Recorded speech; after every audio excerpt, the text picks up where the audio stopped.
Dimulai ya? Udah masuk semua ya? Assalamualaikum warahmatullahi wabarakatuh. Selamat siang, salam sejahtera untuk kita semua.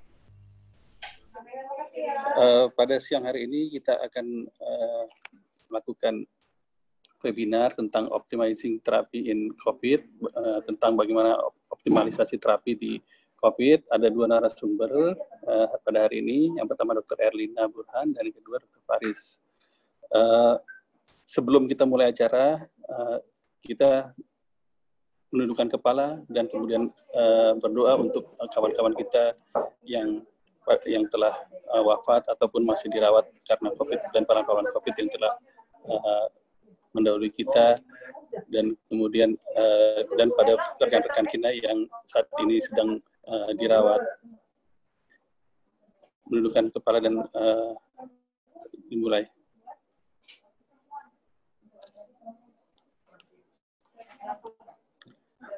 Selesai. Ya, pada siang hari ini kita ada dua narasumber. Yang pertama, saya persilakan kepada Dr. Erlina Burhan, spesialis paru konsultan, yang akan membawakan presentasinya. Pada Dr. Erlina Burhan, persilakan.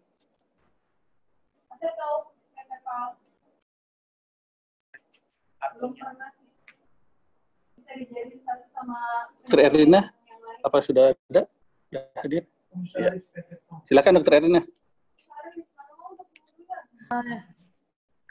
Terima kasih. Apakah slide saya ini terlihat? Terlihat, bagus. Oke.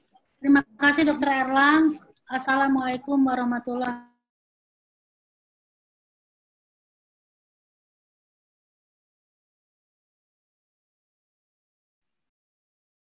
Ya, saya diminta bicara tentang penggunaan antibiotik pada COVID-19.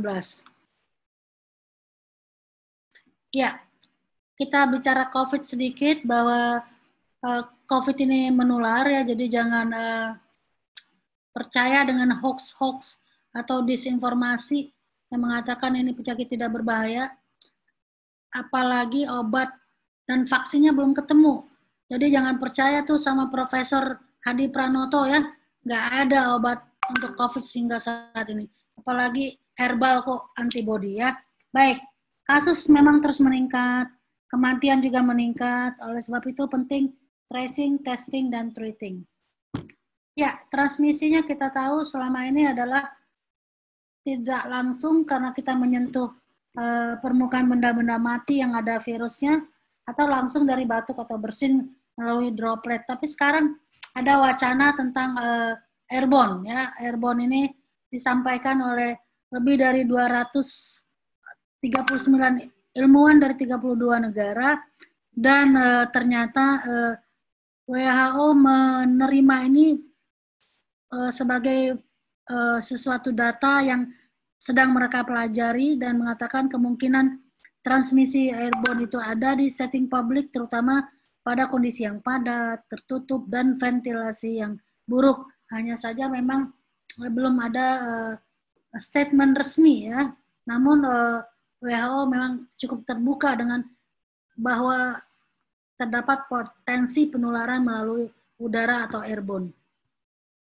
Ini gejalanya semua kita sudah tahu, mulai terutama demam tentu saja lebih dari 87%, sampai lemas ya, dan juga gejala-gejala lainnya sesuai dengan organ yang terlibat. Ya, baik. Ini update juga tentang definisi kasus. Kita tidak lagi mengenal OTG, PDP atau ODP, karena PDP itu sekarang masuk ke suspek. Ya, kemudian ada probable.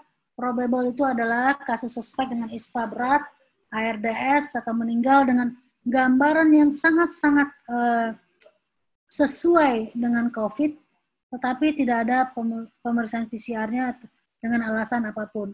Kemudian kasus terkonfirmasi. Nah, yang dulu disebut OTG, sekarang berganti dengan kasus terkonfirmasi tanpa gejala, karena memang terkonfirmasi ini dibagi dua, dengan gejala atau tanpa gejala. Pengobatannya kita lihat di sini, kalau tanpa gejala, cukup isolasi mandiri di rumah, diberikan edukasi tentang isolasi mandiri, mendapat vitamin C, diminta mengukur suhu dan bisa dipantau serta kontrol ke FKTP 14 hari kemudian. Gejala yang ringan karena ini bergejala walaupun dikatakan dapat isolasi mandiri di rumah, tapi karena ada gejala ini mendapat obat-obatan. Obat-obatannya ini listnya ada azithromycin, ini bukan sebagai antibiotik di sini ya, atau levofloxacin kalau terbukti memang ada infeksi bakteri ya. Kemudian kloroquine kalau pasiennya dirawat, bisa kombinasi azithromycin dan kloroquine. Kalau pasiennya rawat jalan, dianjurkan tidak memberikan kloroquine. Kemudian obat-obat antivirus bisa Tamiflu atau Avigan ya.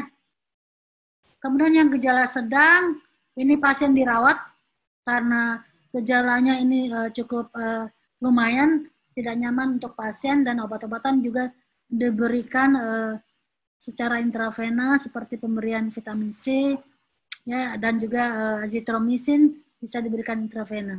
Sementara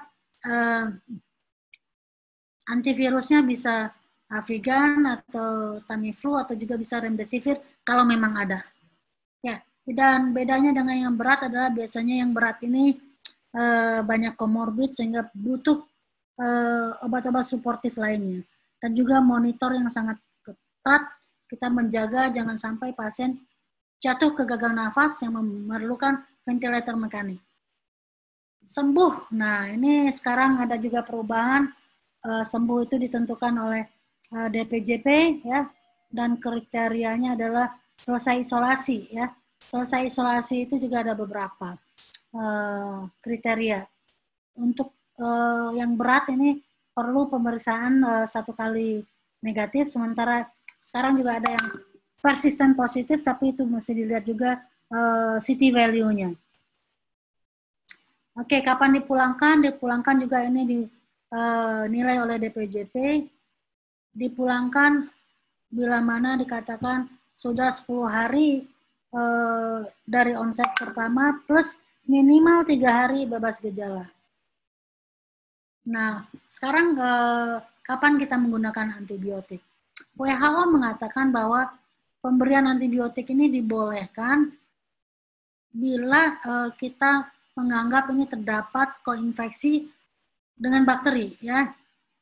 Dan biasanya koinfeksi ini banyak kita temukan pada kasus-kasus pasien yang moderate dan severe ya.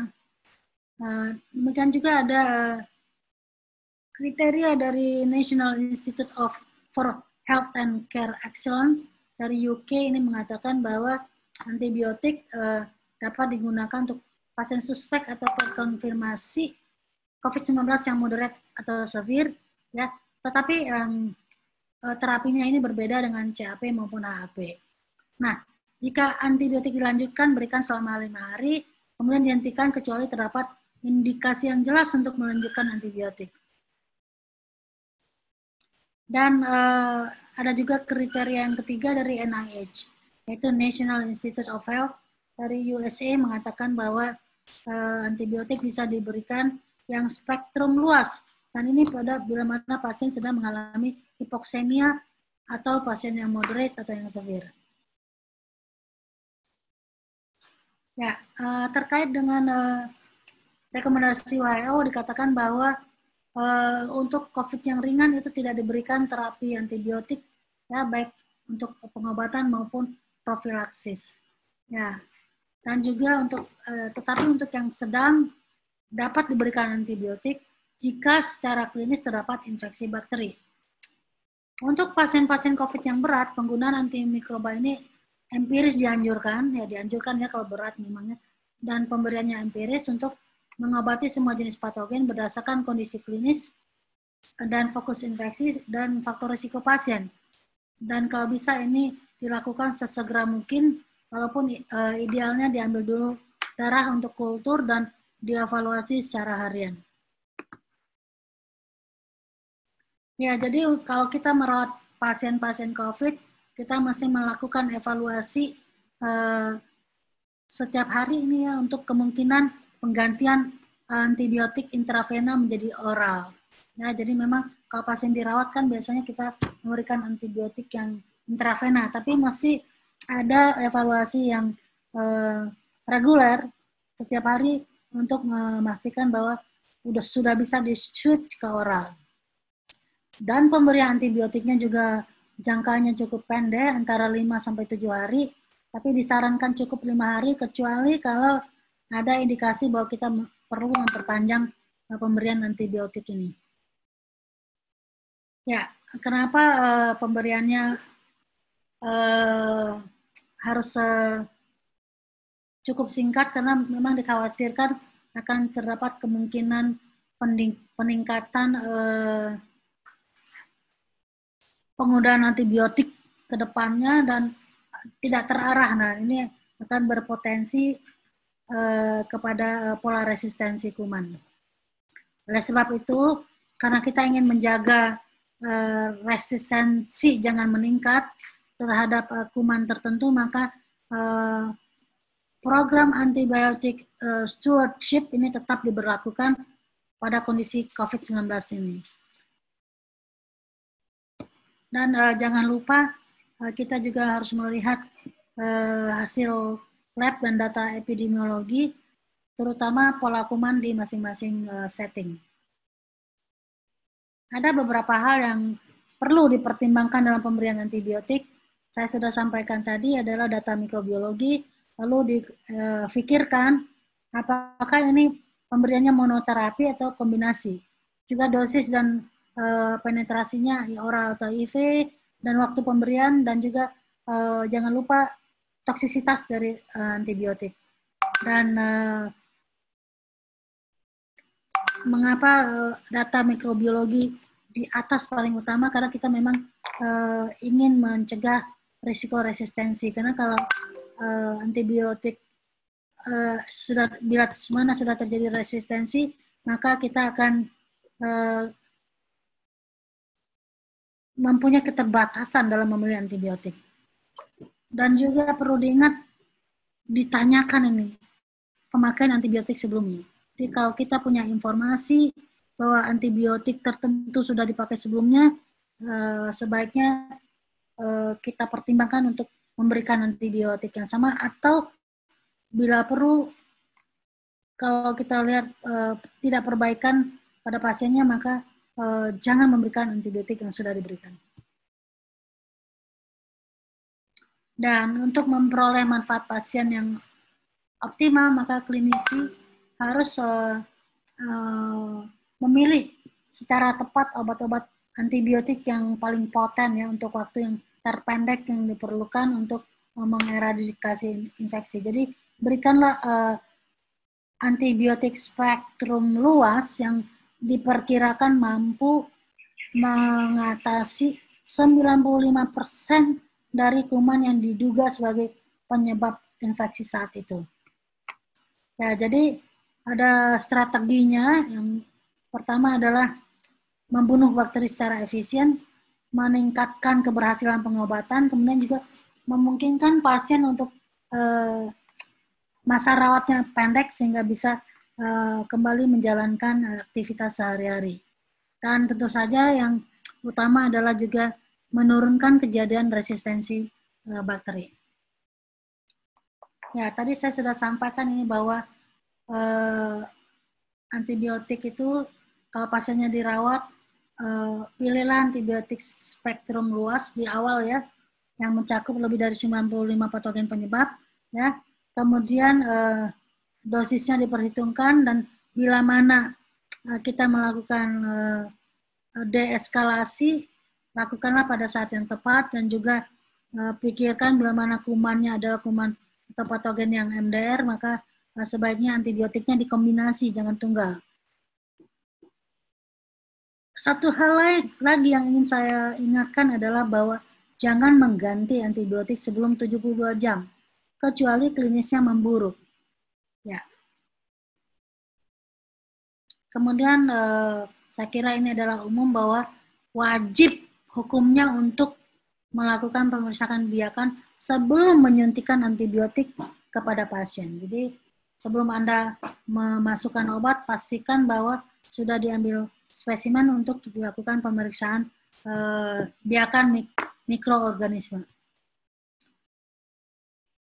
Nah, kalau sekiranya sudah ada hasil kultur, maka pilihan antibiotik empiris tadi bisa kita sesuaikan dengan hasil kultur ya, atau empiris berdasarkan data dari rumah sakit setempat. Jadi inilah mengapa saya sampaikan bahwa penting sekali ada pola kuman di setiap rumah sakit, dan biasanya pola kuman ini dirilis setiap 6 bulan. Jadi kalau Anda praktek di suatu rumah sakitnya tidak punya pola kuman, mohon kiranya melakukan advokasi kepada manajemen rumah sakit agar rumah sakit membuat pola kuman agar ini bisa menertibkan, mengefisienkan pemberian antibiotik. Ya, ini ada rekomendasi dari NICE ya tentang antibiotik yang bisa dipakai untuk pasien-pasien COVID saat ini. Bila mana pasiennya mengalami pneumonia ya, dan pilihan antibiotiknya di sini bisa pemberian doxycycline, coamoxiclav, clarithromycin, atau jika berat bisa diberikan levofloxacin ya.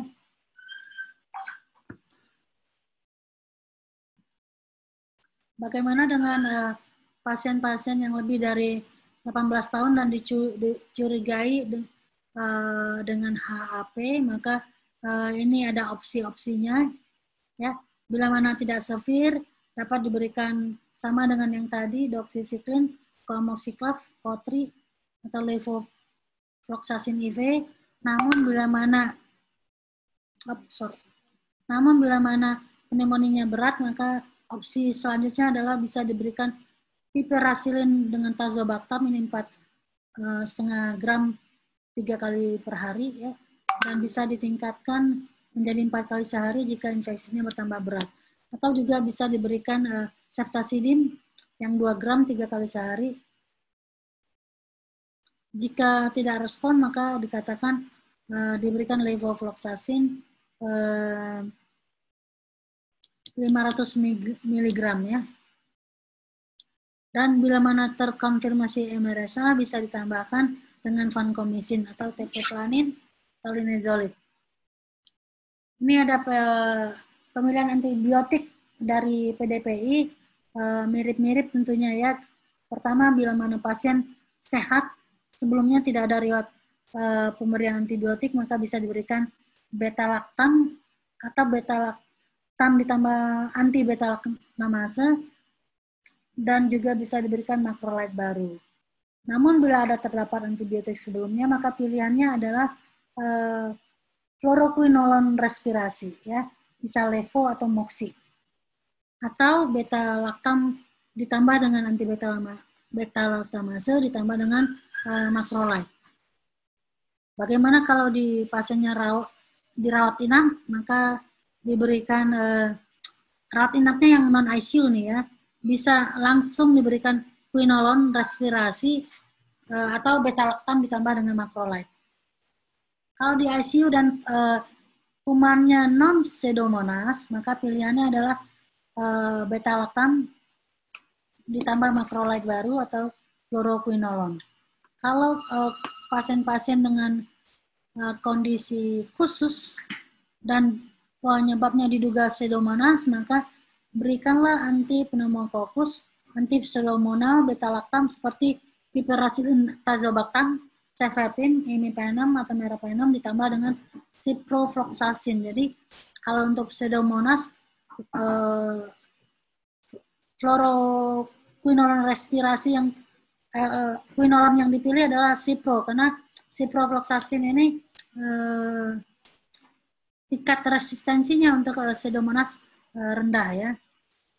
Baru kemudian pilihan berikutnya levofloxacin. Tapi tidak diberikan moxifloxacin karena tidak punya efek terhadap pseudomonas. Atau bisa juga diberikan beta-lactam ditambah aminoglycoside ya. Jika MRSA, pertimbangkan pemberian vancomycin atau linezolid. Tantangannya memang saat ini adalah untuk pemberian resistensi adalah pemberian antibiotik adalah pertama resistensi, kedua pola kuman yang tidak rutin dikeluarkan oleh rumah sakit, kemudian juga biaya, ya, artinya harga dari antibiotik, kemudian kepatuhan terhadap guideline. Jadi banyak sekali ternyata dari penelitian klinisi itu kurang patuh terhadap guideline. Baru saja saya mendengarkan penelitian untuk pneumonia bahwa ternyata 50,8% antibiotiknya tidak sesuai dengan guideline, ya, dan artinya tidak tepat. Tapi yang lebih parah lagi adalah kalau tidak ada guideline, ya.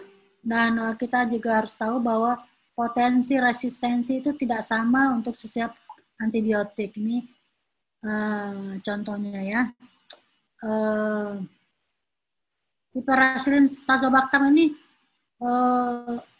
anti Pseudomonas aeruginosa aktivitasnya itu sangat kuat dan potensi resistensinya sedikit. Ceftazidime juga aktivitas anti Pseudomonasnya sama kuatnya, tetapi juga mudah sekali menjadi resisten. Cefepime ini mirip dengan Piperacillin tazobactam, ya, tapi kalau ini P6 aktivitasnya bagus, tapi juga potensi resistennya tinggi. Ya, meropenem kita lihat di sini aktivitasnya bagus, potensi resistennya rendah. Gentamicin, amikacin, levo, cipro ini tidak terlalu baik dan bahkan potensi resistennya tinggi, ya. Ya, jadi kegagalan terapi berdasarkan kepatuhan terhadap panduan ini juga kita bisa lihat di sini bahwa kalau tidak patuh maka mortalitas juga meningkat. Ini beberapa contoh pola resistensi dari rumah sakit tempat saya bekerja, Persahabatan, ya. Jadi kita lihat di sini yang biru adalah masih sensitif, yang orange adalah resistennya terhadap bakteri Acinetobacter baumannii. Contohnya kita lihat amikacin masih sangat bagus, ya. Juga tigecycline, Piperacillin tazobactam ini sensitifnya sekitar 60% lebih, meropenem 70% lebih. Nah, bagaimana dengan sekarang kita lihat terhadap Klebsiella pneumoniae. Nah, ini yang terbanyak, ini yang kita temukan di rumah sakit biasanya. Kita lihat amikacin juga masih bagus, meropenem juga baik sekali, Piperacillin tazobactam juga bagus, tigecycline juga bagus. Yang resisten di sini adalah amoxicillin clavulanan 100% resisten. Nah, jadi kalau kita punya data ini di masing-masing rumah sakit, maka kita bisa menentukan pilihan antibiotik. Jadi kalau saya dalam periode pola kuman seperti ini, dan bila saya mendapatkan pasien pneumonia di rumah sakit, saya tidak akan memilih amoxicillin clavulanat karena resistensinya 100% pada saat itu. Pada saat pola kuman ini, dan ini pola kuman ini biasanya berlaku 6 bulan. Kita lihat ini terhadap Pseudomonas aeruginosa, ya, yang amoxicillin clavulanat juga 100% resisten, terhadap ampicillin sulbactam juga resistensinya hampir 100% juga, terhadap cefazolin juga, ya, dan ceftriaxone juga hampir 100%. Yang masih biru-biru adalah amikacin, ciprofloxacin, gentamicin, levo, meropenem, piperacillin tazobactam, bahkan tigesil ini sedikit sekali sensitifnya, ya. Oke, jadi sekarang kalau kita bicara tentang lama pengobatan, ini sifatnya sangat individual, tergantung dari beratnya penyakit, respon pengobatannya apakah cepat atau lambat, dan apakah kuman patogen yang ditemukan itu Pseudomonas atau bukan, ya.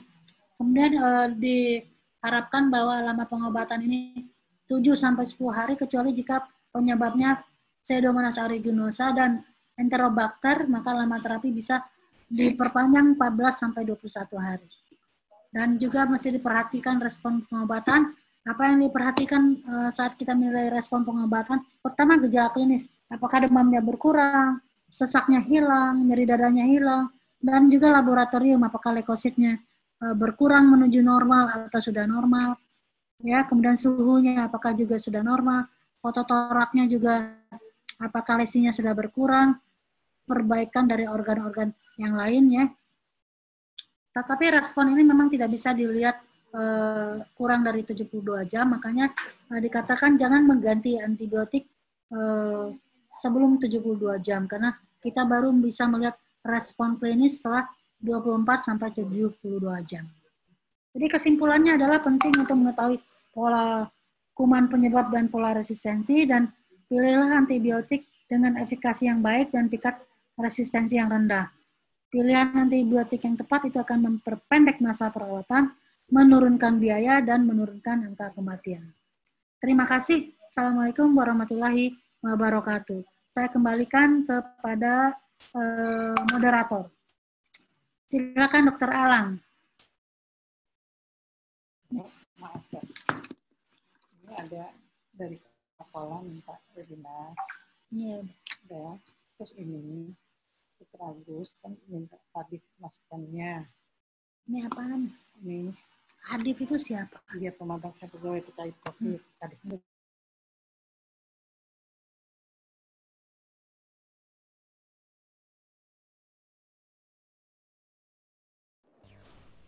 Ya, terima kasih Dok.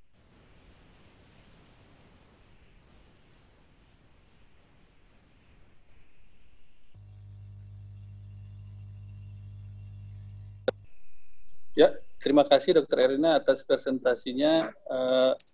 Kita masuki ke sesi yang kedua, presentasi kedua, yaitu Dr. Faris Nurwidya yang akan membawakan tentang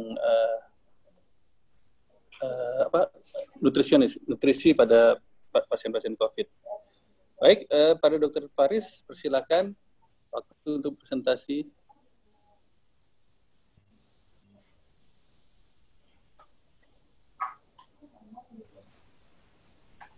Oke, Assalamualaikum warahmatullahi wabarakatuh.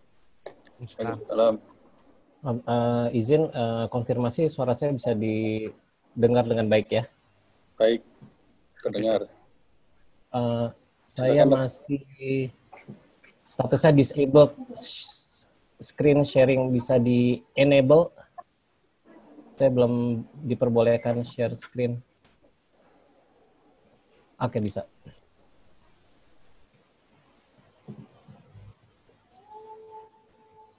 Oke.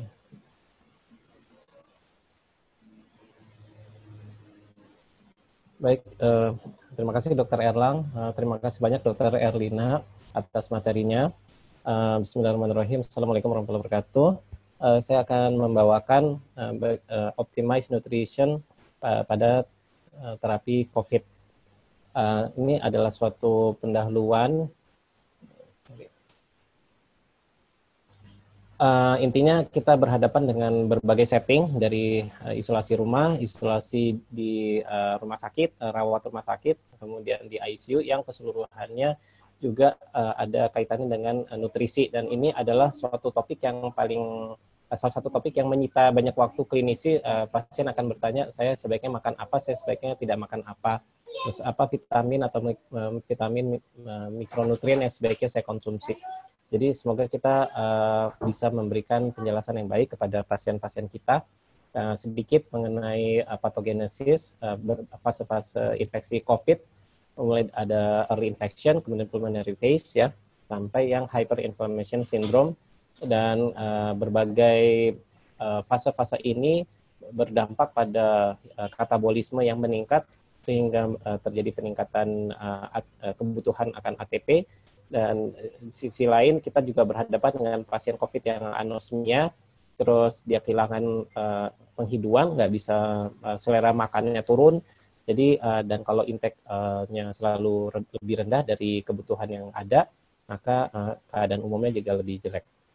Nah, pada pasien-pasien dengan sakit kritis dan kalaupun pasien itu jatuh kepada cytokine storm, maka bisa terjadi multi organ failure dengan komplikasi yang banyak, dan ini semua dimediasi oleh berbagai sitokin inflamasi ya, IL-1 beta, IL-6, IL-8 dan seterusnya, yang beberapa terapi biologis saat ini tersedia namun pada fase penelitian.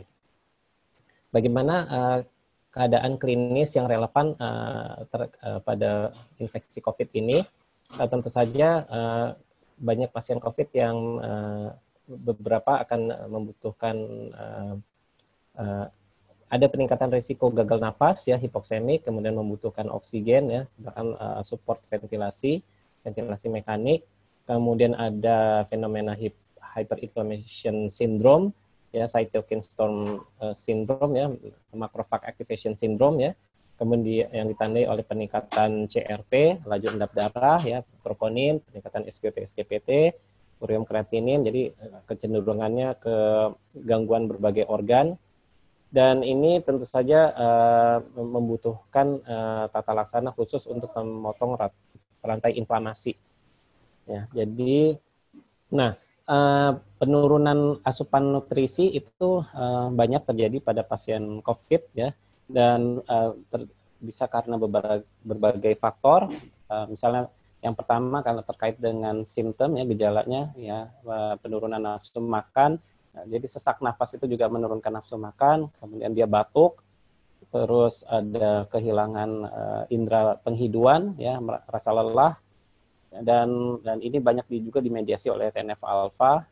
Dan yang kedua, dampak dari tata laksana COVID yang misalnya menghalangi healthcare provider ya, tenaga kesehatan untuk terlalu sering melakukan intervensi yang yang rutin ya, gitu. Kemudian yang ketiga adalah karena dampak psikologis dan sosial karena status COVID yang disandang oleh pasiennya, sehingga misalnya dia jadi kesulitan akses terhadap makanan hariannya. Dan ada berbagai gangguan metabolisme yang harus dipertimbangkan ketika kita melakukan perencanaan nutrisi. Bisa salah satu gangguan metabolismenya adalah resistensi insulin, kemudian overload cairan, sehingga biasanya mungkin ada resusitasi cairan yang lebih konservatif, kemudian hipernatremia oleh berbagai sebab, hipokalsemia, hiperkalemia atau hipokalemia, intinya ke electrolyte imbalances, kemudian hyperphosphatemia, karena muscle breakdown, terus juga karena cedera ginjal akut ya, dan gagal mitokondria, kemudian hipertrigliceridemia ya. Jadi kita juga pada pasien yang COVID dengan obes, alangkah perlu untuk kita men-screening misalnya asam urat atau HbA1c atau profil lipid ya, untuk dia bisa menangkap status misalnya prediabetik atau dia ada dislipidemia atau hiperurisemia yang mengganggu atau diprediksi mungkin akan memundurkan waktu konversi pasien untuk bisa dapat PCR negatif.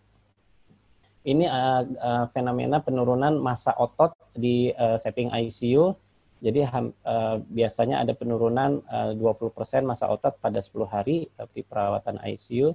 Dan ini berdampak pada penurunan wound healing, peningkatan lebih lemah ya, dan peningkatan resiko infeksi. Jadi dan berkontribusi pada kesulitan pasien untuk weaning dari ventilator. Kemudian ada risiko disfagia dan aspirasi pada pasien COVID yang sudah diekstubasi. Jadi kata kuncinya adalah protein, bagaimana kita memberikan asupan nutrisi yang cukup untuk memenuhi kebutuhan protein harian, karena ada hiperkatabolisme akibat infeksi berat dan penurunan anaboliknya ya. Jadi kedua hal ini perlu dilawan melalui misalnya pemberian protein yang cukup, kemudian juga physical therapy ya, fisioterapi harian untuk melatih otot-otot agar tidak terjadi muscle breakdown lebih dalam, kemudian pemberian farmakonutrien dan obat-obatan yang terkait, dan juga tentu saja adalah tata laksana penyakit yang mendasarinya, yaitu COVID ya. Nah, jadi kita perlu melakukan asesmen nutrisi dan menilai kebutuhan gizi hariannya. Ada dua. Pada prinsipnya kita juga harus mengutamakan pada pasien yang usianya lanjut dan atau dewasa yang memiliki beberapa penyakit penyerta. Jadi dia harus dilakukan screening malnutrisi. Screeningnya itu bisa dengan berbagai kalkulator online yang gampang. Dan untuk menilai kebutuhan energi dan protein ada dua penilaian, bisa dari ASPEN, bisa dari ASPEN. Ya. Kalau dari ASPEN ini kita lihat ada 15-20 kilokalori per kilogram berat badan per hari dengan menghitungnya berat badan yang sebenarnya yang aktual. Dan kebutuhan proteinnya perlu dilihat di sini 1,2 sampai 2 gram ya per kilogram berat badan per hari. Nah, apa itu definisi malnutrisi? Yaitu ketidakseimbangan antara intake protein atau energi pada waktu tertentu dan yang ini sebetulnya bisa saja undernutrition maupun yang overnutrition. Ini adalah malnutrition screening and assessment tool ya, bisa dilihat. Nanti materi akan saya berikan ke panitia untuk disajikan. Terus dampak pada nutrisi malnutrisi ya akibat seseorang itu sakit. Jadi pertama tentu saja malnutrisi ini menurunkan fungsi imun, kemudian menurunkan kekuatan respirasi dan kekuatan otot, ya, menurunkan berbagai fungsi faal, terus memperpanjang atau menunda waktu recovery dengan clinical outcome yang lebih buruk, ya, meningkatkan mortalitas dan periode hospitalisasi yang lebih lama di rumah sakit. Nah, Global Leadership Initiative on Malnutrition (GLIM) ya telah mengeluarkan suatu kriteria diagnosis malnutrisi itu membutuhkan setidaknya satu kriteria fenotip dan satu kriteria etiologik ya. Ini ada tabel di sebelah kiri sejauh sekalian. Yang paling jadi sekali lagi kita tidak semata-mata mendiagnosis malnutrisi hanya berdasarkan BMI saja, tetapi trennya, dinamikanya. Di sini ada faktor waktu ya. Di sini misalnya kehilangan berat badan lebih dari 5% dalam 6 bulan ya atau lebih dari 10% ya, lebih dari 6 bulan ya. Jadi itu adalah salah satu kriteria fenotip, tapi kita harus menggabungkan dengan kriteria etiologik ya. Ya di sini ada faktor yang paling bisa membuat etiologik kriteria terpenuhi adalah faktor inflamasi ya. Orang sakit COVID dia inflamasinya hidup dan dia terpenuhilah kriteria etiologik. Jadi kita hanya membutuhkan satu lagi kriteria fenotip ya bisa digabungkan dengan BMI ya. BMI dengan faktor inflamasi terpenuhilah kriteria malnutrisi. Ini timing untuk tata laksana nutrisi ya. Kita lihat ada oral intake, kemudian ada yang enteral nutrition, ada yang parenteral nutrition. Jadi tentu saja oral yang paling dipilih untuk sebagian besar pasien yang mild atau yang tanpa gejala. Terus nanti kalau udah oral nutrition supplement ini bisa kita pertimbangkan yang sediaannya 400 kalori per hari ya dengan komponen 30 gram protein. Kemudian kalau bisa tidak terpenuhi lewat oral itu tadi karena dok saya mual, dok saya bisa gangguan pengecapan jadi intake-nya turun, maka kita untuk bisa dipertimbangkan apalagi untuk yang ICU ya. Dan harus dimulai enteral nutrition ini 24 sampai 36 jam setelah dia masuk ICU. Terus pertimbangkan kalau misalnya enteral nutrition itu tidak bisa memenuhi target atau ada kontraindikasi enteral nutrition ya, maka kita mempertimbangkan parenteral nutrition apa saja indikasinya, misalnya dengan severe septic shock ya, kemudian yang membutuhkan ventilasi mekanik dengan tekanan positif yang tinggi, kemudian pasiennya ya, ada keterlibatan GI, kemudian bowel ischemia dan intolerance. Ini adalah beberapa faktor yang membuat kita switch ke parenteral nutrition. Nah, jadi sekali lagi enteral nutrition ini kita bisa berikan tentu saja pada pasien yang terintubasi atau yang dalam ventilasi mekanik ya, diberi mulai enteral nutrition melalui nasogastric tube ya, NGT, berikan standar protein ya lebih dari 20% proteinnya pada acute phase. Dan kalau di sini dikatakan bahwa enteral nutrition bisa ditoleransi pada pasien ARDS yang posisi prone ya. Tapi harus dipastikan kepalanya dielevasi untuk menurunkan risiko aspirasi. Nah, ini adalah tentang parenteral nutrition ya. Kita sudah sebutkan tadi apa saja keadaan yang membuat seorang pasien switch ke parenteral nutrition.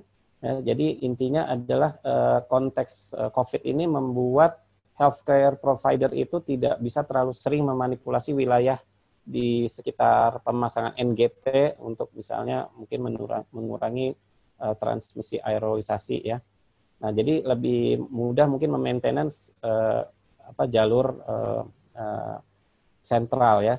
Nah, tetapi di sini beberapa pilihan ada keadaan yang memungkinkan penggunaan parenteral nutrition pada pasien COVID secara lebih liberal ya, bahkan bisa dipertimbangkan switch pada hari ketiga atau lebih cepat ke parenteral nutrition ini jika misalnya ada penurunan fungsi GI yang signifikan, ada kebocoran pada ventilation, kemudian kerumitan untuk monitoring, kemudian high nutritional risk ya, misalnya ada malnutrisi yang sudah ada sebelumnya, kemudian intoleransi atau kontraindikasi terhadap enteral nutrition, terus kemungkinan prolong ICU ya. Jadi ini adalah beberapa aspek yang memungkinkan switch ke parenteral nutrition secara lebih cepat ya, lebih liberal. Kita bisa mempertimbangkan penggunaan intravenous lipid emulsion yang fish oil ya, terus juga all in one bag ya, 3 chamber ya, parenteral nutrition. Jadi untuk menurunkan risiko kontaminasi ya, dan bisa menyediakan protein dalam jumlah besar ya, dan memudahkan penyiapan. Pada kasus disfagia setelah ekstubasi, kita bisa mempertimbangkan parenteral nutrition sementara selama melakukan latihan menelan pada pasien jika enteral nutrition-nya tidak cukup. Nah, tentu kita perlu melakukan monitoring toleransi nutrisi ya. Pasien-pasien yang menerima lipid emulsion intravena perlu dilakukan pemeriksaan trigliserida ya dalam 24 jam setelah menerima, dan kita harus lihat risiko refeeding syndrome pada pasien yang usia lanjut atau yang sudah memiliki comorbid atau yang sudah memiliki pre-existing malnutrition. Ya, jadi praktikal untuk mencegah terjadinya refeeding syndrome ini kita bisa mempertimbangkan untuk hari pertama diberikan 10 kilokalori, lalu ditingkatkan kelipatan 5. Jadi hari pertama 10, hari kedua 15, 20, dan hari keempat 25, tercapai 25 kilokalori per kilogram berat badan. Jadi tidak langsung melakukan booming atau pemberian kalori dalam jumlah besar di hari pertama untuk mencegah terjadinya refeeding syndrome. Yang kita monitor adalah fosfat serum, kemudian magnesium, dan potasium ya, seiring dengan peningkatan kalori ya. Ini adalah definisi refeeding syndrome. Jadi intinya adalah suatu perubahan cairan maupun elektrolit yang bisa terjadi pada pasien malnutrisi yang memberikan menerima enteral atau parenteral nutrition dalam jumlah besar ya, dengan tanda utamanya adalah hipofosfatemia ya. Nah, ini ada beberapa nutrisi khusus yang paling sering disebut untuk meningkatkan daya tahan tubuh, terutama adaptive immune system ya. Vitamin C dimunculkan di protokol bisa 500 mg per 6 jam ya, 4 kali sehari. Kemudian vitamin D3 kita bisa pertimbangkan 2 kali 1000 unit. Ada vitamin E di situ, B6 dan B12, dan juga zinc ya. Zinc di sini tidak semua zinc itu sama, hati-hati, ada zinc sulfat, ada zinc gluconat, ada zinc picolinat. Biasanya untuk kebutuhan di masa pandemi itu ada paper menyebutkan kebutuhan zincnya di atas 75 mg, dan yang dimaksud tentunya zinc picolinat, zinc gluconat ya, bukan zinc sulfat yang biasa diberikan untuk pasien diare. Terus di sini ada juga rekomendasi untuk omega 3 ya, fatty acid, karena beda dengan omega 6. Kalau omega 3 ini justru untuk menurunkan inflamasi. Jadi tidak untuk menekan inflamasi, kemudian menurunkan jumlah mikroba yang buruk, ya, meningkatkan penyembuhan cedera, ya, meningkatkan kemampuan fagositosis makrofag dan berbagai limfosit yang penting. Jadi intinya dari rekomendasi ESPEN di SARS-CoV-2 infection ini, yang pertama kita lakukan screening malnutrition. Untuk setting non ICU juga kita tingkatkan asupan nutrisinya, dan terutama pemenuhan protein 1,2 gram sampai 2 gram per kilogram berat badan per hari. Dan kita suplementasi dengan vitamin dan mineral, ya, ada vitamin D, C, ya, atau zinc, ya. Kemudian aktivitas fisik yang rutin untuk mempertahankan jumlah massa otot.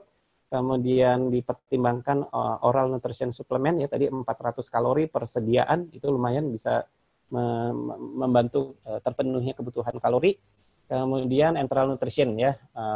Lalu untuk yang setting ICU, maka kita pertimbangkan pertamanya adalah oral nutrition supplement, terus enteral nutrition, ya. Kalau misalnya tidak tercapai kebutuhannya, baru ke parenteral nutrition.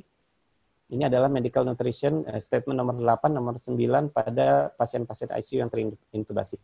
Ya, jadi kita lihat yang ingin dampak yang diberikan oleh omega 3 itu adalah kalau ingin menggeser fenomena hyperinflammation ke bawah dan atau jangan sampai imunnya sampai paralisis, ya. Jadi omega 3 berkontribusi pada kemampuan antigen presentation pada dendritic cell atau pada makrofag, kemudian meningkatkan T cell, dan juga untuk yang agar bisa tercegah dari imunoparalisis, ya. Dan di sisi lain omega 3 juga menurunkan reaktif oksigen spesies dan menurunkan aktivasi NF-kappa beta sebagai suatu master regulator dari gen-gen pekode inflamasi.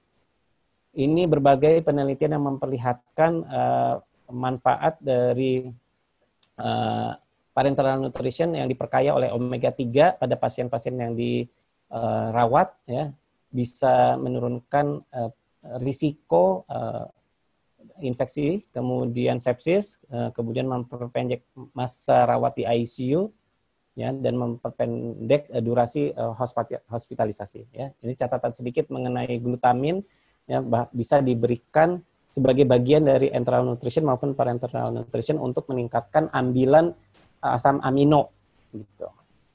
Dan pada prinsipnya pasien-pasien COVID harus sebaiknya menjalani screening nutrisi dan dinilai kebutuhan kalori dan proteinnya yang baik, dan kita memiliki berbagai modalitas untuk memenuhi kebutuhan nutrisi tersebut. Dan di sini catatannya jangan lupa protein 1,2 sampai 2 gram per kilogram berat badan per hari, dan protein dan untuk energinya 25 kilokalori. Hati-hati jangan sampai refeeding syndrome. Jadi kita mulai dengan hari pertama 10, hari kedua 15, hari ketiga 20, sampai hari keempat tercapai 25 kilokalori per kilogram berat badan per hari. Dan pilihan dari oral, enteral, sampai parenteral ditentukan oleh toleransi pasien dan ketersediaan perangkat-perangkat yang dibutuhkan. Nah, jadi ini adalah catatan yang lain, dan kita juga bisa mempertimbangkan untuk menahan enteral nutrition, ya, jika ini ada beberapa hal sesuai dari catatan American Society for Parenteral and Enteral Nutrition. Jika MAP-nya di bawah 65, kemudian kebutuhan vasopresornya terus meningkat, laktatnya meningkat, ya. Jadi ini hal-hal yang membuat kayaknya enteral nutrition bukan pilihan yang baik dan bisa ke parenteral nutrition. Ada juga catatan mengenai penggunaan parenteral nutrition yang lebih liberal, bisa dipertimbangkan pada hari keempat di ICU. Dan di sini sebagai kesimpulan, pasien-pasien COVID memiliki resiko tinggi untuk terkena malnutrisi selama sakit, dan kita harus mempertajam screening malnutrisi pada pasien-pasien terutama yang elderly, yang umurnya lanjut dengan atau dewasa yang memiliki banyak penyakit penyerta, ya. Dan terima kasih atas perhatiannya. Wassalamualaikum warahmatullahi wabarakatuh. Saya kembalikan ke Dr. Erlang.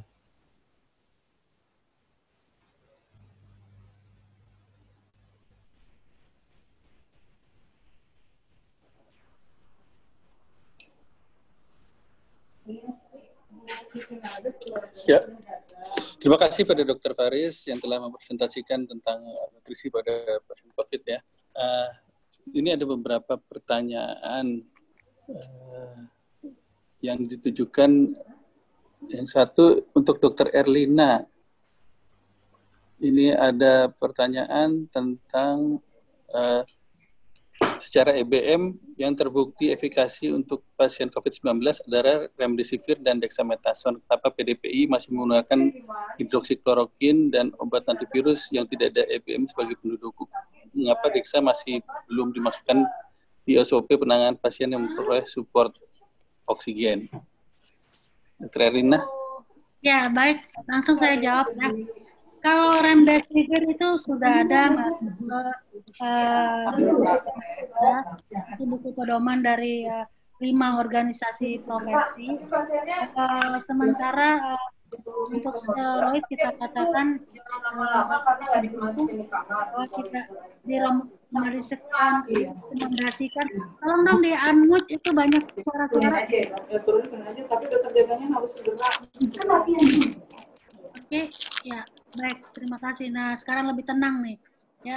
Jadi untuk steroid secara umum tidak ada rekomendasikan, tapi dexamethasone itu akan masuk ke dalam pedoman kita yang akan direvisi, tapi tentu saja hanya untuk pasien yang dalam ventilator atau pasien-pasien yang dalam suplementasi oksigen. Jadi tidak dipakai untuk pasien ringan, apalagi untuk pencegahan.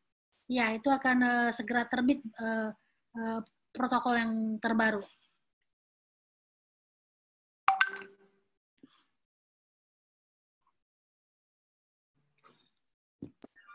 Dokter Erlina, ini ada pertanyaan lagi untuk Dr. Erlina. Bagaimana penanganan sputum pada pasien COVID-19? Misalnya tidak untuk pemeriksaan kultur sputum MO atau pemeriksaan gen expert, adakah precaution khusus? Jadi pada pasien COVID pemeriksaan sputum MO sama gen expert untuk TB nih. Ya, jadi sebetulnya untuk pemeriksaan PCR itu kalau nasal swab itu 76% kepositifannya. Kalau orofaringal swab itu 30%. Jadi memang dianjurkan ambillah swab banyaknya mulai dari atas sampai bawah. Kalau yang atas kan dari nasal, kemudian dari paring, tapi diharapkan juga dari saluran nafas bagian bawah karena kepositifannya lebih tinggi. Nah, saluran nafas bagian bawah yang diminta adalah sputum. Ya, jadi kalau pasiennya bisa ekspektorasi, silakan mengeluarkan sputumnya. Tapi memang dikatakan pada fase awal biasanya batuknya batuk kering, ya tidak ada dahak. Tapi bila mana pasien bisa mengeluarkan dahak, itu lebih bagus diperiksa juga. Untuk itu bisa 3 itu kalau punya sputumnya, bisa untuk COVID-nya, bisa untuk biakan MO, sputum MO, bisa juga untuk TB sekalian. Kita tahu sekarang kan pemakaian TCM itu yang tadinya untuk TB ada cartridge TB, nah tapi sekarang ada cartridge baru yaitu cartridge untuk COVID, itu sebetulnya bisa dipakai bersamaan. Jadi malah saran saya kalau memang punya sputum, periksa tuh 3-tiganya untuk ke arah COVID, ke arah bakteri, dan ke arah TB. Oke. Ya. Ada lagi nih dok, untuk pertanyaan satu lagi nih. Bolehkah pasien yang mendapat Oseltamivir 3 hari responnya buruk diganti dengan Avigan? Pasien yang apa? Ini pasien sudah dapat Oseltamivir 3 hari responnya buruk ya, diganti dengan Avigan. Boleh. Boleh ya. Oke. Boleh, silakan, karena jadi kan antiviral itu kan yang disarankan Oseltamivir, kemudian Avigan, kemudian Aluvia, kemudian remdesivir. Jadi silakan itu dipilih sesuai dengan ketersediaan di tempat masing-masing. Kalau tersedia remdesivir silakan pakai. Kalau tersedia Aluvia silakan pakai. Cuman kan di Indonesia kebanyakan kita yang available, yang luas nationwide itu adalah Oseltamivir. Avigan itu agak-agak terbatas ketersediaannya, apalagi remdesivir. Ya. Satu lagi ini untuk antibiotik empirik yang aman untuk ibu hamil dengan COVID. Ya, yang paling aman kan sebetulnya golongan yang kelompok amoksilin lah, itu cukup aman, atau azitromisin. Jadi azitromisin bisa dipakai untuk dua hal. Untuk antiinflamasinya itu kita kalau di buku kan cukup dipakai 5 hari. Nah, kalau memang kemudian terbukti ini ada bakteri juga dan diperkirakan itu kumannya adalah atipikal, maka pemberian azitromisin bisa diteruskan. Tetapi levofloxacin sebenarnya juga tidak masalah untuk wanita perempuan hamil. Walaupun dikatakan pemakaian yang lama dari levofloxacin akan menimbulkan kelainan teratogenik untuk bayi, tetapi itu kan kelainan pertumbuhan tulang. Akan tetapi itu ternyata bukan untuk pemakaian yang 1 minggu 2 minggu, tapi pemakaian lama. Namun ini memang aneh juga di terapi TB resisten obat itu kita memberikan quinolone dan kita berikan bahkan lebih dari 1 tahun kepada ibu hamil atau anak, dan ternyata tidak ada terjadi side effect samping seperti kelainan pertumbuhan dan lain-lain. Ya, apalagi ini pemakaiannya, jadi kan pilihannya tadi azitromisin atau levofloxacin kan. Namun kalau itu curiga ada bakteri, juga dipilih levofloxacin ya. Dan kalau pemberian hanya 5 hari sampai 7 hari, saya kira itu aman untuk wanita hamil, perempuan hamil. Ya. Ya. Terus ini ada pertanyaan lagi, pemberian antibiotik empirik ini meningkatkan infeksi jamur atau mikroba commensalis apa enggak? Ya, langsung dijawab ya. Jadi pemberian antibiotik yang appropriate dan adekuat itu tidak akan menimbulkan efek samping. Yang menimbulkan pertumbuhan jamur adalah bila mana pemakaian antibiotiknya panik. Jadi semua antibiotik diberikan, kemudian dalam waktu yang lama, sehingga bakteri-bakteri lain itu mungkin tereradikasi, tapi jamur kemudian jadi tumbuh. Jadi pakailah antibiotik sesuai guideline. Tadi saya katakan guideline itu penting, sesuai guideline, dan juga pemberiannya ada masa waktunya, dan memberikan antibiotik itu di guideline manapun paling banyak itu cuman umumnya 2 ya kombinasinya. Kadang-kadang ada ditambahkan 1 kalau kondisi tertentu, tapi jangan sampai pemberian antibiotik 4-5 macam. Nah, itu akan mudah menimbulkan jamur sebagai kompensasinya ya. Jadi fungal opportunistic jadi.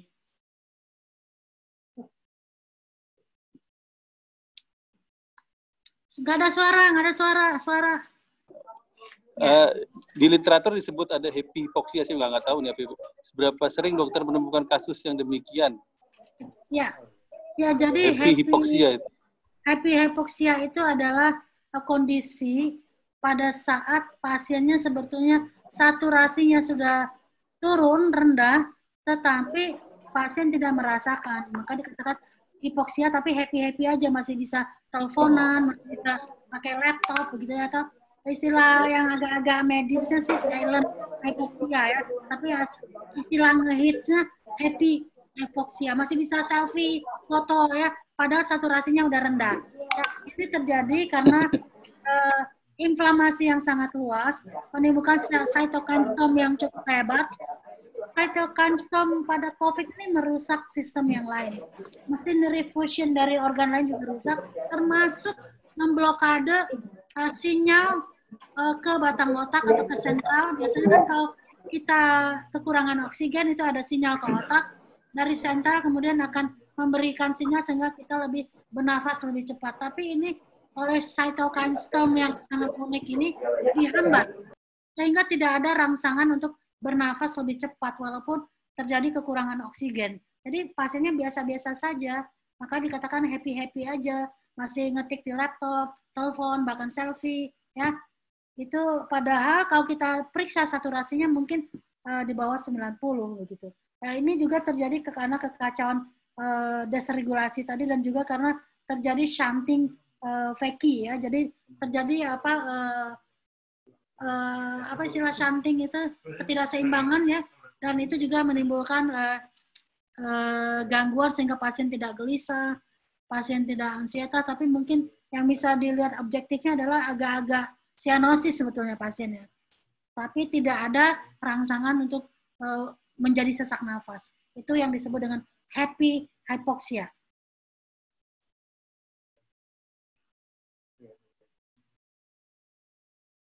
Erlang. Oh, dimatiin. Halo. Dokter Erlang setiap bicara dihidupin dong ya. Ini kayak komat kamit doang. Iya. Dokter Erna, ini ada pertanyaan lagi. Ya. Kenapa yang digunakan dexamethasone bukan metilprednisolon? Ya, itu kan penelitian di Oxford. Mereka mungkin memilih dexamethasone dan kita bisa saja membuat analognya dengan metil, boleh aja. Dan bahkan kita boleh melakukan penelitian memakai metil ya. Tapi kita nggak ngerti ini, kita dapat saja pakai dexa. Tapi kan bisa disetarakan dengan metil. Ya. Terus kemudian bagaimana terapi kasus suspek dan terkonfirmasi pada kasus dengan komorbid dan peran plasmafaresis atau plasma convalescence menurut Dr. Erlina? Iya, jadi pengobatan kita ini kan masih pengobatan yang standar sesuai dengan protokol ya. Tetapi bila mana tidak respon, ada mulai dari stem cell, ya, kemudian antagonis interleukin 6. Kemudian seperti tocilizumab, kemudian ada anti-interleukin 1, ada plasma konvalesen, ada interferon, ada imunomodulator dan lain-lain, termasuk steroid dosis rendah. Nah, ini merupakan option bila mana standar of care tidak memberikan respon. Nah, khusus untuk plasma konvalesen, ini sebetulnya sudah dipakai sejak 100 tahun yang lalu pada saat terjadi wabah difteri. Kemudian juga pada saat terjadi flu Spanyol itu juga dipakai. Kemudian juga saat SARS, MERS-CoV, flu burung dan lain-lain itu sudah dipakai sebagai tapi dalam fase uji coba, ya. Dan untuk COVID pun di China, di Eropa, di Amerika itu dipakai masih sebagai uji coba. Dan itu memang membutuhkan suatu prosedur yang sangat precise, seperti menentukan donor. Jadi donornya dipastikan bebas dari sifilis, hepatitis A, hepatitis B, dan golongan darahnya sama dengan resipien, dan kemudian juga sebetulnya idealnya adalah neutralizing titer antibodinya juga mencukupi untuk kemudian bisa berperan sebagai antibodi pada resipiennya.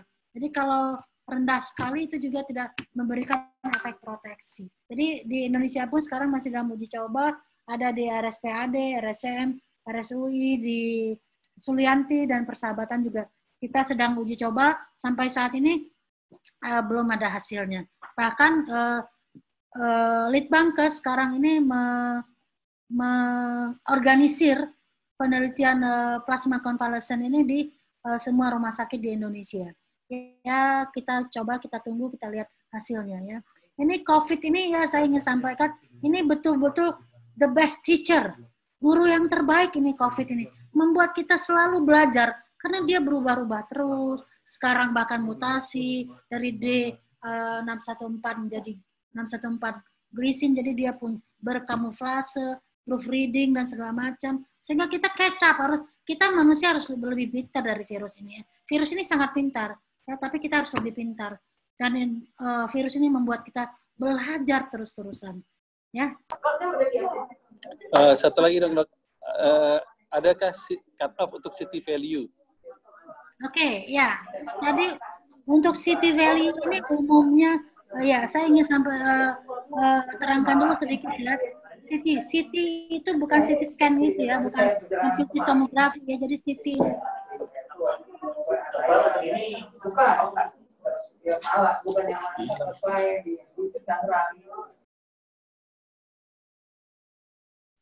Oke, ya. Saya ingin sampaikan lagi ya, menerangkan sedikit tentang CT. Ini CT, tolong dimengerti, ini bukan computed tomografi ya, bukan CT scan, tetapi adalah singkatan dari cycling threshold. Itu adalah batasan berapa kali cycle mesin melakukan cycling pemeriksaan sehingga mendapatkan hasil yang positif. Jadi RT-PCR biasanya batasan CT value-nya adalah 30. Jadi artinya kalau dilaporkan positif dengan CT 35 misalnya, itu artinya apa? Artinya mesin itu berproses, bercycle sebanyak 35 kali baru terdetek bahwa ada virus. Nah, ini artinya apa? Bahwa kemungkinan virusnya sangat-sangat sedikit, atau yang terdetek ini adalah bukan virus tapi hanya partikelnya atau fragmen-fragmen dari virus, atau virus yang sudah inaktif, sehingga butuh cycle yang banyak baru terdetek. Dan kesimpulannya biasanya bila CT value ini di atas 30 batas ambangnya, itu artinya sudah tidak infeksius, makanya boleh pasien dipulangkan. Jadi nggak usah khawatir kalau kok ini udah 10 kali positif terus, nggak apa-apa, lihat aja CT value-nya. Kalau CT value-nya tinggi, oke, pulangkan aja, sudah tidak infeksius. Itu cuman kalau istilah kita itu bangkai dari virus gitu ya. Nah, itu untuk RT-PCR. Tetapi untuk TCM atau expert, gene expert itu CT value-nya, threshold-nya lebih tinggi, 45. Jadi kalau di atas 45 baru kita firm confidence bahwa ini sudah tidak infeksius. Ya, jadi tolong dipahami, tidak usah panik kalau hasil PCR terus-terusan positif. Lihat CT value-nya. Oke?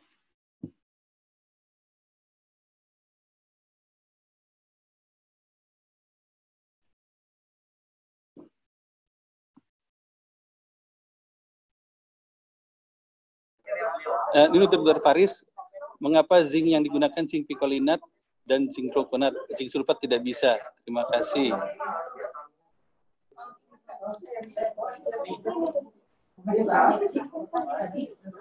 Dr. Faris? Dr. Faris? Oke, siap. Baik.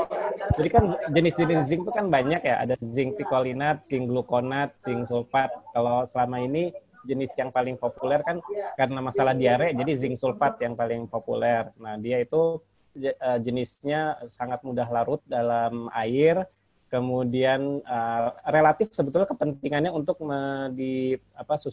saluran cerna di mukosa, jadi untuk memperbaiki keadaan imunitas di saluran cerna. Tetapi tingkat penetrasinya tidak terlalu baik jika dibandingkan dengan zinc picolinat. Sedangkan kita punya kebutuhan untuk memperbaiki atau meningkatkan asupan zinc picolinat, zinc pada level seluler. Nah, dan diperlihatkan ternyata zinc picolinat maupun zinc gluconat itu lebih baik dibandingkan zinc sulfat. Dan itu yang masalah pertama. Yang kedua, untuk bisa memenuhi kebutuhan zinc sampai 75 mg per hari, kalau kita pakai zinc sulfat itu rasanya metallic taste sekali dan pasti ada gangguan mual. Itu yang tidak, efek samping yang kurang banyak dilaporkan pada penggunaan zinc picolinat. Di sisi lain, kita juga lihat ada kerjasama yang baik antara azitromisin dengan zinc, karena seolah-olah azitromisin itu membuka channel bagi zinc untuk mudah masuk ke intraseluler. Itu jawabannya, Dr. Erla.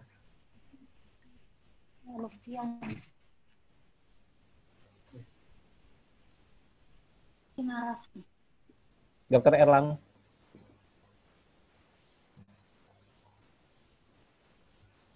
Dok, izin dok, suaranya nggak jelas. Dr. Faris, ada lagi nih pertanyaan tentang belum selesai sih. Oh ya, ini Dr. Faris, ini ada pemberian omega 3 fatty acid pada pasien dengan.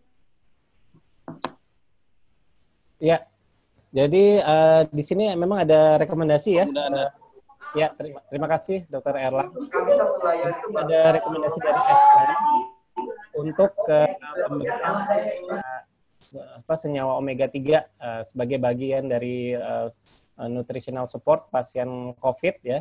Jadi kita harus hati-hati soal omega 3 karena biasanya kan dia disertai juga dengan omega 6. Jadi kita harus memilih produk yang rasio omega 3 terhadap omega 6-nya tinggi. Jadi karena kita jangan tertukar dengan omega 6 yang dia merupakan substrat untuk asam arachidonat. Jadi sifatnya lebih pro-inflamasi. Jadi sudah disebut setuju pemberian omega 3 pada rekomendasi SPEN untuk tata laksana nutrisi pasien COVID.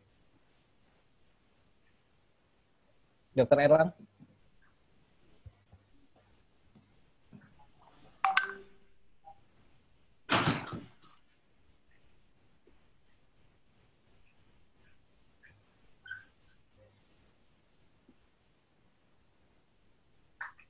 Halo, Dr. Erlang. Lang, Dr. Erlang. Dr. Erlang menghilang. Ya udah, Ya. Dr. Faris ngomong aja, Dr. Faris. Faris. Saya pengen mengalokasikan waktu saya buat Dr. Erlina. Bang.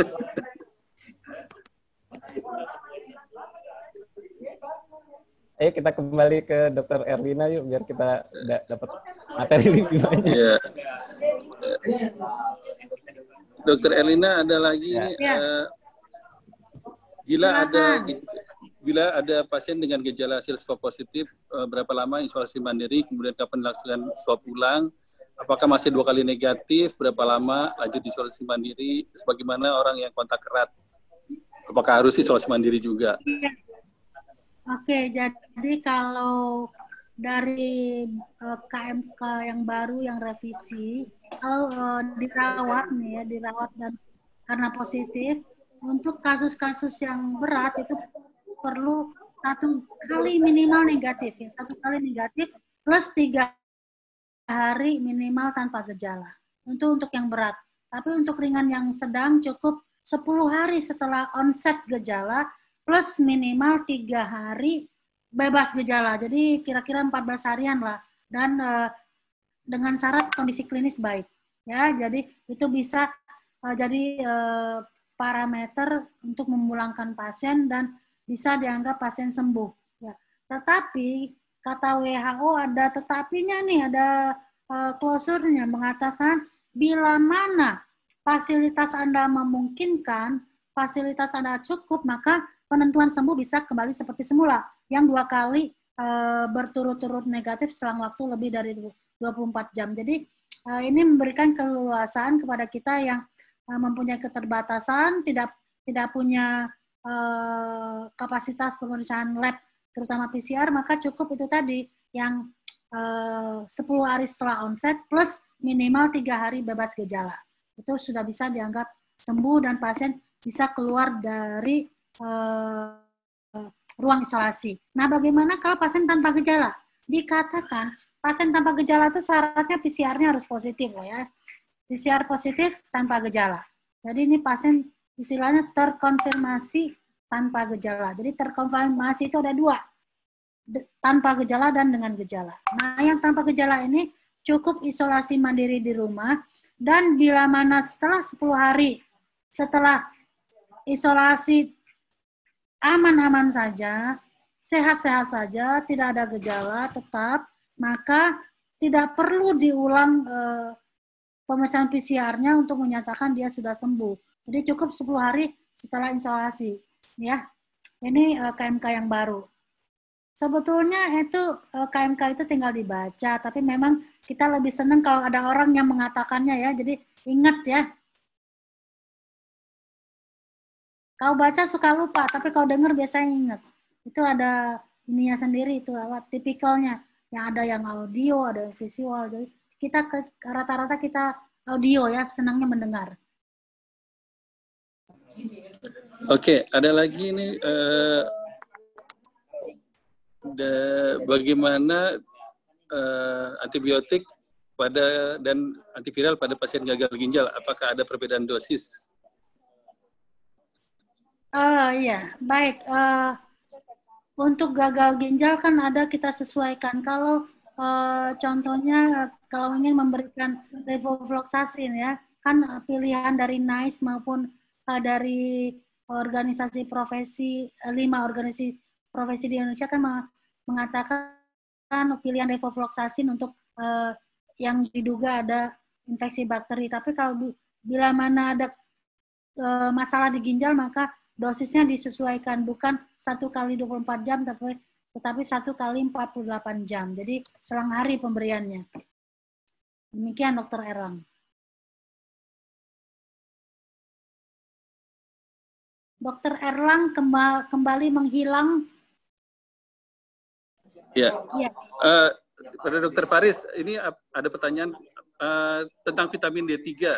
Apakah bisa dimasukkan ke dalam list terapi untuk pasien COVID? Ya. Vitamin D3.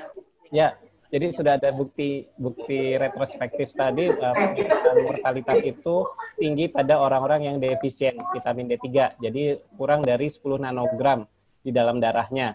Sedangkan kalau insufisiensi itu di bawah 20 nanogram. Nah ini banyak juga sejawat pun kalau diperiksa vitamin D3-nya itu dia defisien. Jadi ini waktunya bagi sejawat dan tenaga kesehatan yang dibombardir COVID setiap hari itu harus minum vitamin D3. Pilihannya bisa ada 400, 1000, dan 5000. Nah, kalau biasanya sih untuk mengkoreksi defisiensi maka bisa dipertimbangkan 5000, tapi untuk maintenance bisa 2 kali 1000 maupun 1 kali 1000 unit. Jadi ini sebagai tambahan atas tadi zinc picolinate gluconat yang bisa 1 kali 100 mg, vitamin D3-nya 2 kali 1000 unit. Dr. Erlang.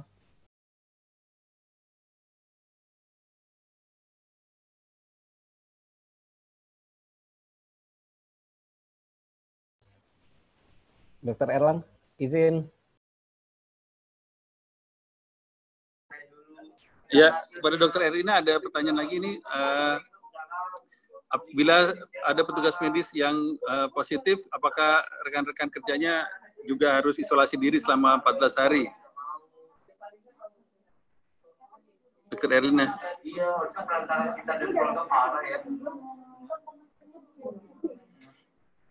Oh, hilang Dr. Erlina. Ini ada pertanyaan lagi untuk Dr. Faris.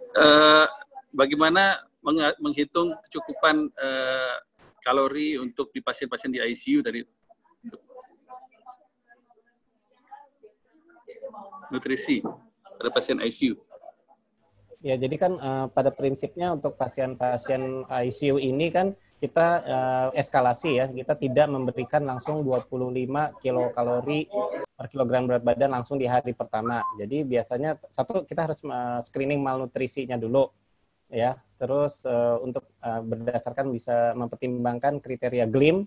Jadi karena harus menggabungkan kriteria etiologik ya dengan kriteria fenotip, maka kriteria etiologiknya sudah terpenuhi dengan aspek infeksi akut, tinggal butuh penurunan berat badan lebih dari 5% dalam 6 bulan atau misalnya BMI. Jadi kita menggabungkan itu maka sudah bisa tegak malnutrisi atau tidak malnutrisi.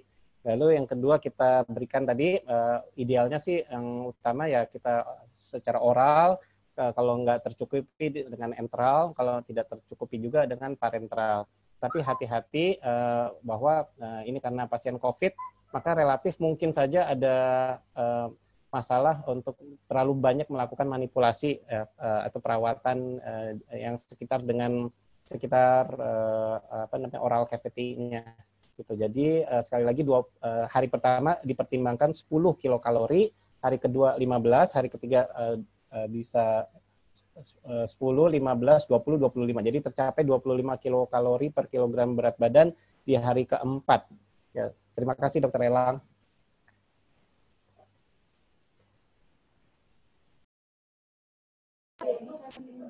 Ada lagi nih pertanyaan, karena terbatasnya perawat untuk masuk ke dalam ruangan isolasi sehingga tadinya misalnya bisa 6 kali jadi cuma 3-4 kali.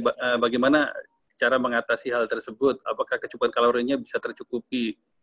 Kadang-kadang jadi nggak bisa karena dibatasi waktu untuk pemberian makannya. Dr. Faris.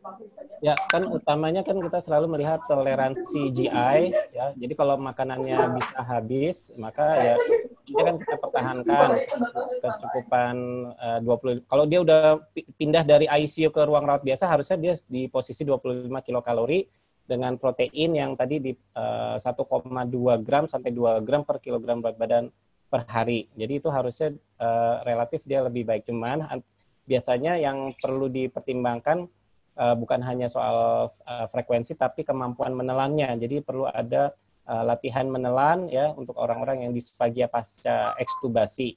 Ya, itu pasti ada sedikit ketidaknyamanan. Ya, terus kemudian kita bisa mempertimbangkan oral suplemen ya untuk membantu kecukupan kalori ya. Bisa dipertimbangkan larutan yang 1,5 kalori per mili atau yang 1 kalori per per mili pada prinsipnya untuk memenuhi kebutuhan kalori harian dengan frekuensi yang dipersering ya. Terima kasih.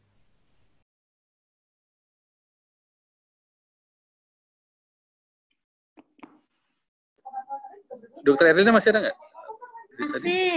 Masih. Masih. Oke. Ya, Dok, saya sebetulnya juga tentang vitamin D ini ya. Kalau di TB, pasien-pasien TB saya juga tuh rata-rata vitamin D-nya rendah ya. Jadi saya berpikir ini kok aneh banget ya. Di Indonesia ini negara tropis, mataharinya berlimpah ruah, kenapa orang-orangnya kekurangan vitamin D ini ya? Ya, oke. Ya, jadi ini hanya renungan untuk semua orang ya. Ini besok-besok kalau sudah pandemi ini berakhir, yuk kita sering keluar rumah, ya, jalan kaki, kena sinar matahari ya. Mobilnya ditaruh di garasi aja. Ini ada pertanyaan nih, Dok.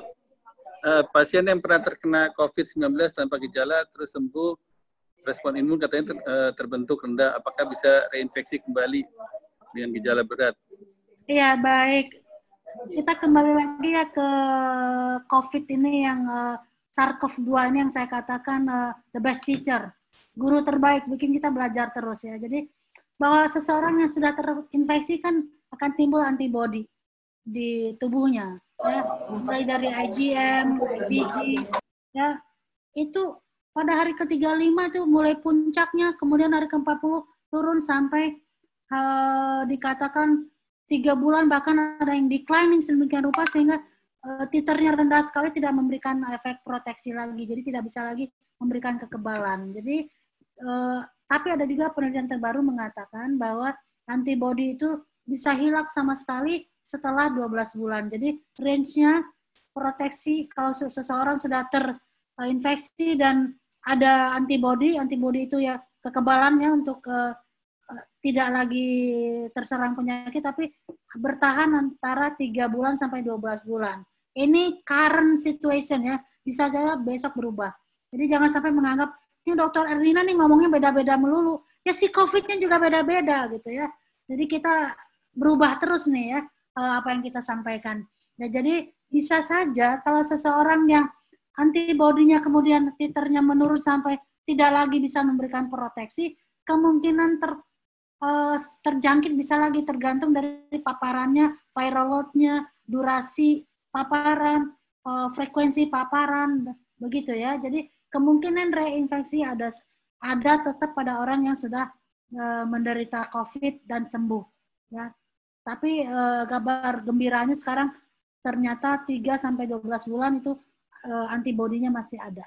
Ya, jadi masih cukup panjang, tapi jangan abai gara-gara itu. Ya, jangan abai. Sama halnya dengan video yang terbaru itu, saya khawatir orang jadi abai karena katanya ada herbal yang menyembuhkan, bahwa herbalnya disebut antibodi. Kok antibodi diminum ya? Antibodi itu kan tubuh yang membentuk, bukan herbal yang memberikan ya. Jadi ini sekalian nih tolong sampaikan ke orang-orang yang bertanya bahwa video itu menyesatkan, itu tidak benar, hanya testimoni, tidak ada uji klinisnya dan lain-lain ya. Kita tidak melihat siapa yang berbicara, mau profesor, kita pun nggak tahu dia profesor atau bukan, tapi itu nggak penting. Yang penting adalah beritanya. Siapapun yang menyebutkan, apakah dia bahkan orang yang nggak bekerja sekalipun bukan apa-apa, tapi kalau yang disampaikan benar, kita ikutin. Tapi meskipun profesor, raja, presiden, kalau yang disampaikan nggak benar ya, kita harus katakan tidak benar ya. Oke. Ini ngomongnya ngelantur nggak? Dokter Erlang nih kemana-mana. Nggak apa-apa, Dok.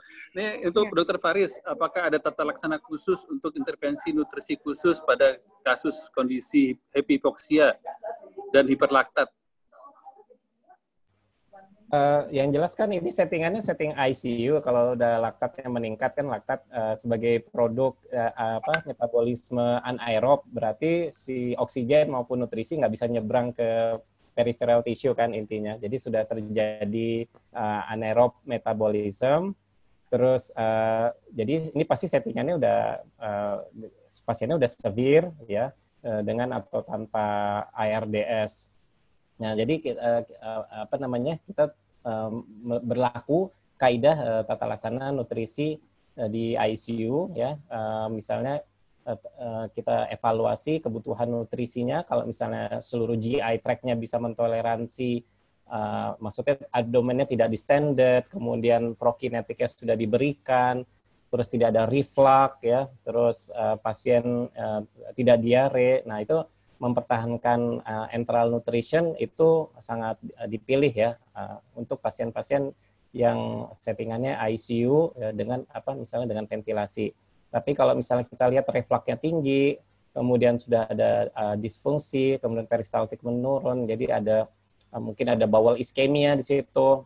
Terus tadi kita lihat ada beberapa kriteria yang membuat keputusan untuk switch ke parenteral nutrition lebih cepat ya. Misalnya di hari keempat di ICU, contohnya misalnya tren laktat terus meningkat atau MAP-nya terus meningkat, kebutuhan vasopresornya meningkat, maka di situ kita diizinkan oleh SPEN untuk switch ke parenteral nutrition secara lebih cepat. Jadi pada prinsipnya semua modalitas didesain untuk memenuhi kebutuhan kalori di hari keempat itu 25 kilokalori dengan terutama mencegah jangan sampai defisien protein. Dr. Erlang.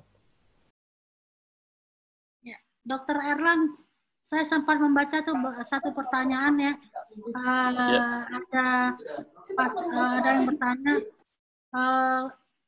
walaupun tidak perlu dilakukan pemeriksaan swab untuk yang pasien tanpa gejala untuk menyatakan sembuh, tapi kalau ingin yakin bahwa memang kemudian menjadi negatif, apakah boleh diperiksa? Boleh, tetapi bayar sendiri ya, karena kalau yang di rumah sakit pemeriksaannya semuanya gratis ya, tapi dengan mengikuti ketentuan KMK itu ya yang direvisi. Tapi kalau memang kita ingin memastikan setelah isolasi mandiri ini 2 hari walaupun nggak ada gejala, pengen yakin banget, pengen confident, apakah boleh diperiksa? Ya boleh aja, tapi itu tadi bayar sendiri, dan itu tidak bisa dilakukan di rumah sakit rujukan karena tidak akan di cover oleh BPJS, jadi ke rumah sakit swasta atau laboratorium swasta. Silakan. Ada lagi tentang bagaimana peran heparin untuk emboli, kemudian tadi udah dijawab tentang ketilpirtinoson atau dexamethasone, kemudian ada plasmaferesis, tocilizumab, itu perannya bagaimana untuk pasien COVID? Ya, jadi pada pasien COVID ini kan terjadi cytokine storm.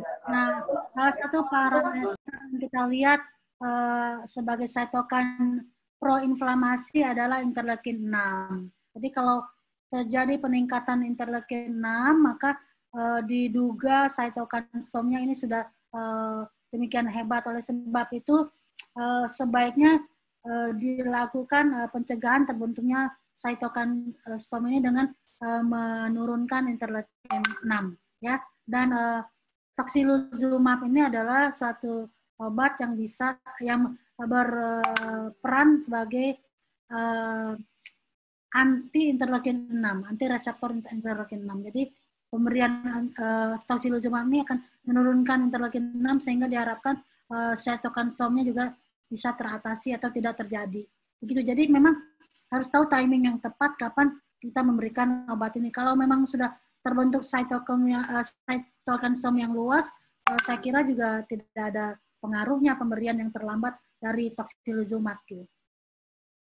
Karena ini kan pencegahan atau anti interleukin 6 kan, tapi kalau udah banyak ya dia nggak bisa mengubahnya. Ya, oke. Satu lagi terakhir dok, untuk ini adalah tentang KMK yang terakhir yang baru. Nah, mereka pada menanyakan bagaimanakah, apakah setelah keluar dari ruang isolasi yang 10 hari plus 3 hari tadi, apakah setelah itu mereka sudah tidak menularkan lagi, intinya seperti itu. Ya, kalau dari penelitian dari Singapura kan katanya hari ke-11 itu sudah tidak lagi infeksius seseorang pasien COVID. Jadi saya kira apalagi kalau 10 plus minimal 3 di 14 atau begitulah, saya kira memang itu sudah kita bisa anggap tidak infeksius lagi. Kalaupun PCR-nya positif, sekali lagi lihat CT value-nya infeksius atau tidak. Gitu. Tapi secara umum penelitiannya sudah ada Singapura, negara tetangga mengatakan bahwa hari ke-11 sebenarnya pasien-pasien COVID ini sudah tidak infeksius. Baik, oke, sepertinya pertanyaan sudah dijawab semua. Bila tidak ada pertanyaan lagi. Iya, slide saya boleh di-share loh. Ya, itu tadi semua pada minta share. Ya, boleh ambil aja. Ya. Ya. Udah saya kirim juga ke panitia. Ya. Oke, nanti bisa tanyakan ke panitia.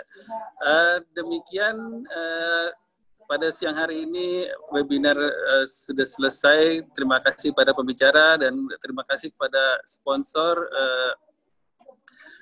PT Fransius Kabi atas Fransius Kabi atas sponsornya sehingga acara ini bisa terselenggara. Terima kasih kepada para pembicara dan para peserta. Wassalamualaikum warahmatullahi wabarakatuh. Selamat. Ya, terima kasih Dr. Elang, Dr. Faris, panitia. Terima kasih Dr. Elang, Dr. Erlina. Terima kasih dokter, sampai jumpa. Webinar selanjutnya. Alhamdulillah. Terima kasih. Assalamualaikum dokter. Waalaikumsalam. Boleh lift ya? Boleh lift ya. Silakan dokter.